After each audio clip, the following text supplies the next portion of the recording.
செய்தி தொகுப்பில் தொடர்ந்து விரைவு செய்திகளை பார்க்கலாம். தமிழக பாஜக தலைவர் தமிழிசை சவுந்தரராஜன் வேட்புமனு அடங்கிய கோப்புடன் திருச்செந்தூர் முருகன் கோவிலில் சிறப்பு பூஜை செய்தார். தூத்துக்குடி மக்களவைத் தொகுதியில் அதிமுக கூட்டணி சார்பில் பாஜகவின் தமிழிசை போட்டியிட உள்ளார். இதற்கான வேட்புமனுவை அவர் நாளை தாக்கல் செய்கிறார். தற்போது தூத்துக்குடியில் உள்ள தமிழிசை அதிகாலை 4:30 மணிக்கு திருச்செந்தூர் சுப்பிரமணிய சுவாமி கோவிலுக்கு சென்றார். அங்கு வேட்புமனு அடங்கிய கோப்புகளை சாமி பாதத்தில் வைத்து ஆசி பெற்றதுடன் சத்ரு சம்ஹார பூஜையும் செய்தார். இந்த தொகுதியில் தமிழிசை எதிர்த்து திமுக சார்பில் அதன் மகளிர் அணி செயலாளர் கனிமொழி போட்டியிடுகிறார்.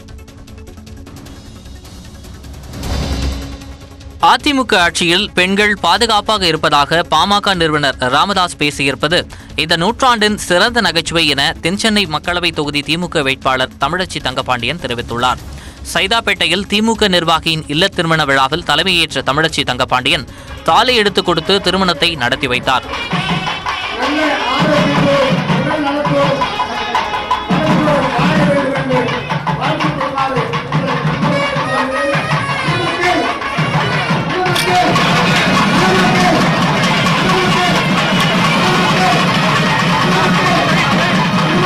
தொடர்ந்து செய்தியாளர்களின் கேள்விக்கு பதிலளித்த அவர் முழு பூசணியை சோற்றில் மறைக்கும் விதத்தில் ராமதாஸ் பேசியிருப்பதாக கூறினார். இந்த நூற்றாண்டினுடைய மிக தலை சிறந்த ஜோக் இதுதான் சொல்லலாம். It's the best joke of this century. பொள்ளாச்சியில் நடைபெற்ற இந்த பெண்களுடைய அது தொடர்ச்சியாக 7 வருஷம், நீங்கள் அதிமுக ஆட்சி 8 வருஷமாக இன்றைக்கி வருது, 7 வருஷமாக இது தொடர்ந்து நடந்து அது வெளியே வராமல் இருப்பதே அதிகாரத்தின் துணை கொண்டு தான். அது அப்படி வெளி உலகத்திற்கு தெரியாமல் அது பூசி மெழுகப்பட்டிருக்கின்றது. சிவகங்கை மாவட்டம் சிங்கமுனரி அருகே தேர்தல் பறக்கும் படை அதிகாரிகள் நடத்திய வாகன சோதனையில் 6 லட்சம் ரூபாய் மதிப்புள்ள குட்கா பொருட்கள் பறிமுதல் செய்யப்பட்டன. எஸ்எஸ் கோட்டை காவல் நிலையம் முன்பாக உள்ள சோதனை சாவடியில் தாசில்தார் சுமதி தலைமையில் தேர்தல் பறக்கும் படையினர் வாகன கண்காணிப்பில் ஈடுபட்டிருந்தனர். வேன் ஒன்றை நிறுத்தி விசாரித்தபோது ஓட்டுநர் முன்னுக்கு பின் முரணான தகவல்களை கூறியுள்ளார்.